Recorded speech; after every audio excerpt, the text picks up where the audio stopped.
శ్రీనివాస్ గారికి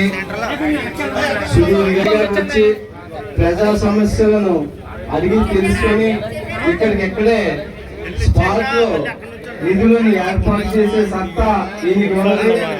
మన ఎమ్మెల్యే గారు అసెంబ్లీలో అందరి సమస్యలను అక్కడ అసెంబ్లీలో తెలియపరిచిన వారిలో మొదటి వ్యక్తిగా అక్కడ ధృవీకరించడమైనది.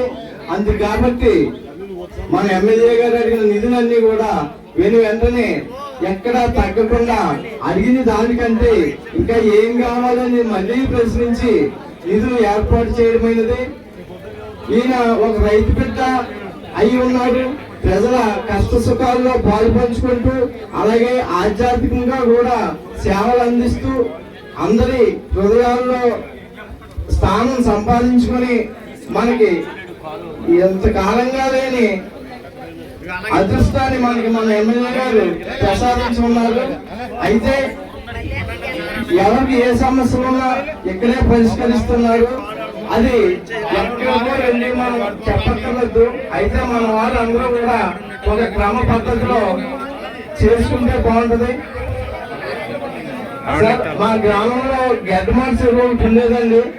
ఆ చెరువు పోవడం వల్ల ఆ చెరువు వెనకాలకి పుష్కరాలు నీరు వెళ్ళట్లేదు. ఆ రైతులు చాలా ఇబ్బంది పడుతున్నారండి. పంప్ హౌస్ ఉంది కాబట్టి అక్కడి నుంచి ఆ గడ్డమాడి చెరువు వరకు ఒక పైప్ లైన్ వేస్తారో ఏ ఏర్పాటు చేస్తారో చేసి రైతులను ఆదుకోవాల్సిందిగా కోరి ప్రార్థిస్తున్నాము.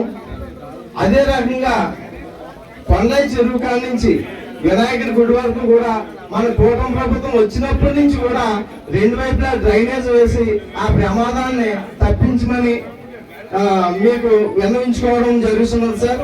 మీరు వెంటనే ప్యాచ్ వర్క్ చేసి చాలా ప్రమాదాలని నివారించారు.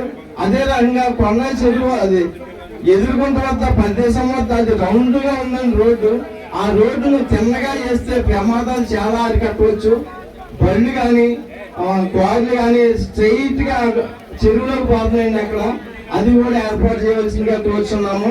అదే రకంగా కోతులు మా గ్రామంలో ఇది వల్ల అందరం కలిసి కొద్ది సొమ్ము వేసుకుని పట్టించడం జరిగింది.